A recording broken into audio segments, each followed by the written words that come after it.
Hello and welcome friends.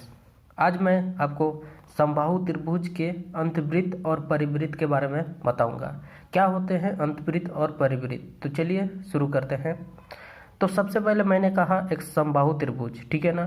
तो एक समबाहु त्रिभुज का निर्माण करते हैं। तो चलिए ये एक समबाहु त्रिभुज मान लिए। कैसा त्रिभुज है ये?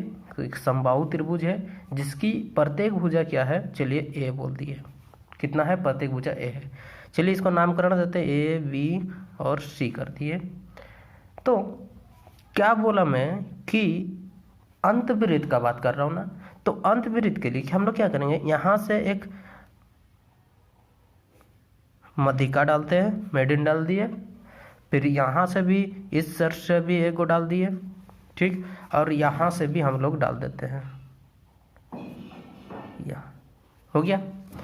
अब इस केंद्र को चलिए हम लोग जी का नाम दे दिए। केंद्र को हमने जी का नाम दिया। अब इसको टच करते हुए देखिए ये पास हो गया इसके पास, ये जो आपको वृत्त दिख रहा है, इस वृत्त को कहते हैं हम लोग अंतवृत्त। किसका? इस समबाहु त्रिभुज का अंतवृत्त कहते हैं।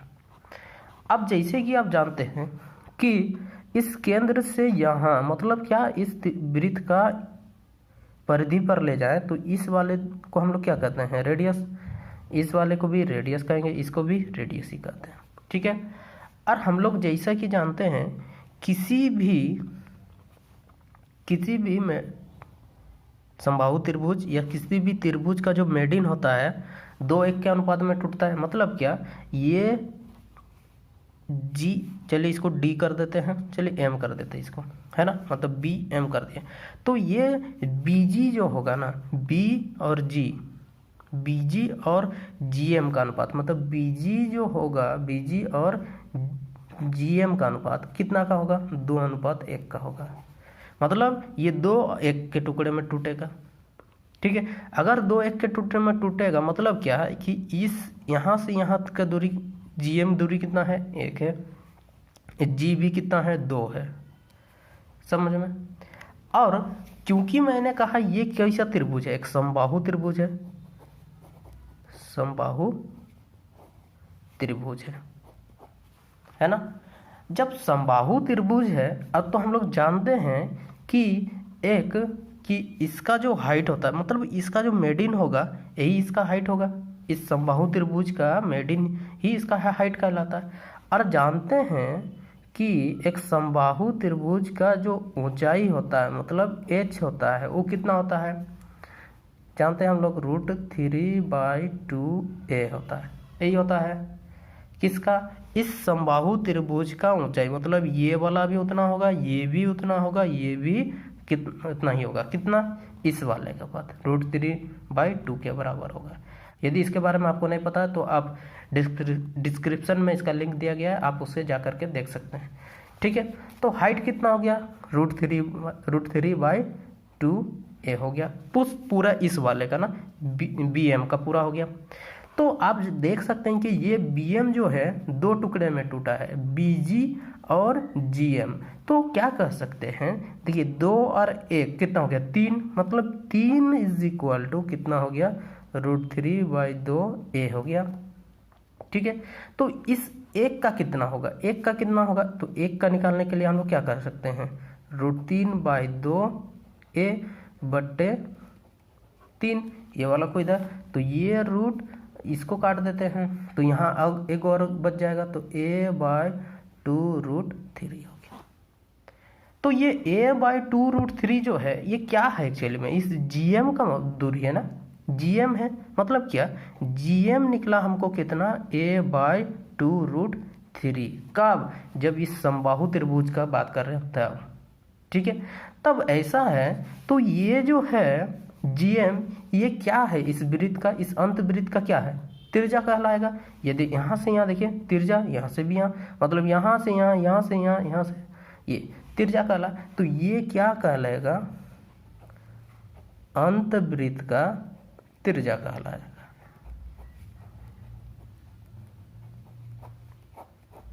ठीक है। अंत वृत्त का त्रिज्या कहलाएगा। इस वाले वृत्त का त्रिज्या कहलाएगा a/2√3। अब जब अंत वृत्त का त्रिज्या इतना है तो इसका क्षेत्रफल कितना होगा? तो हम लोग जानते हैं किसी भी वृत्त का क्षेत्रफल क्या होता है, πr² होता है। क्या बोले? किसी भी वृत्त का क्षेत्रफल क्या होता है? πr²। अब पाई बोल दिया तो पाई तो मेरे पास है भाई, पाई चलो ठीक। आर मतलब क्या? यही ना इसका रेडियस। तो ये रेडियस कितना दिया है? a/2√3 का स्क्वायर। तो इस हिसाब से कितना हो गया? पाई का पाई, ए का a² हो गया। अब यहाँ कितना हो जाएगा? 2 2 जा 4, 4 3 जा 12, मतलब ये हो गया ठीक। तो कितना हो गया? πa²/12। ये आपका इस अंत वृत्त का, यहाँ लिख सकते हैं अंत वृत्त का क्षेत्रफल हो जाएगा। कौन सा? एक समबाहु त्रिभुज, मतलब समबाहु त्रिभुज के अंत वृत्त का क्षेत्रफल कितना आ गया? पाई इंटू a²/12, ये हो गया। अब क्योंकि भाई जीएम कितना दिया हमको? ये आया a/2√3, जीएम आया। अब जीएम है तो जीएम का दोगुना कौन है? बीजी है। अब बीजी दोगुना है मतलब क्या हो गया आपका? देखिए तो बीजी कितना निकल जाएगा?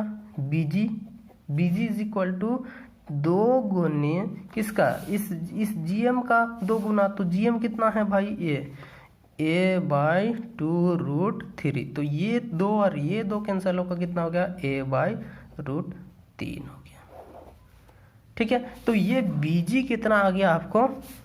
a/√3 आ गया।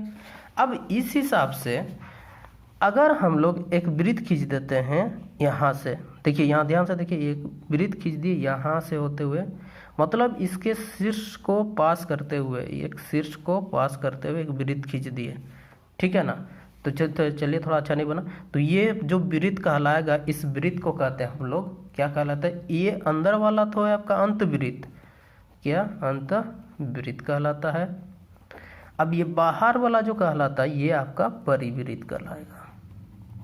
क्या कहलाएगा? परिवृत्त। किसका? इस समबाहु त्रिभुज का परिवृत्त कहलाएगा। अब इस हिसाब से भाई यहाँ से यहाँ, मतलब बीजी जो है ये इसका क्या हो जाएगा?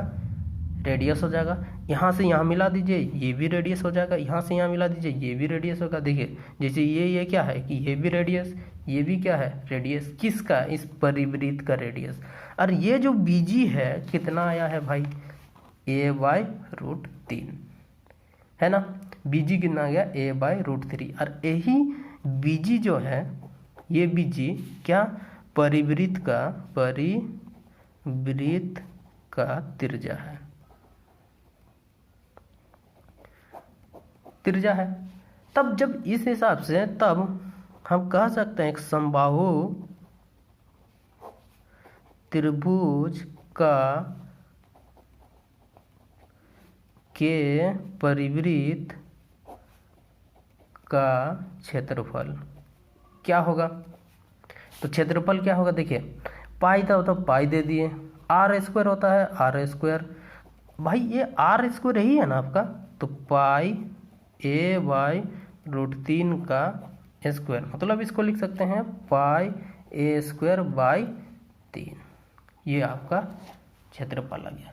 कब? एक समबाहु त्रिभुज के परिवृत्त का बात कर रहा है, परिवृत्त का, ठीक है ना। परिवृत्त मतलब ये बाहर में जो है, ठीक, इसको परिवृत्त कहते हैं। तो उसका क्षेत्रफल हो गया पाई a²/3। अब उसके अंदर वाला को कहते हैं अंतवृत्त, जो जिसका क्षेत्रफल आया पाई a²/12। अब कैसे आया हम लोगों ने देखा, इसकी त्रिभुज मतलब इसके त्रिज्या के बारे में पढ़ा हम लोगों ने, कैसे निकाले देख लिए, और इसका भी त्रिज्या के बारे में देख लिए, ठीक है।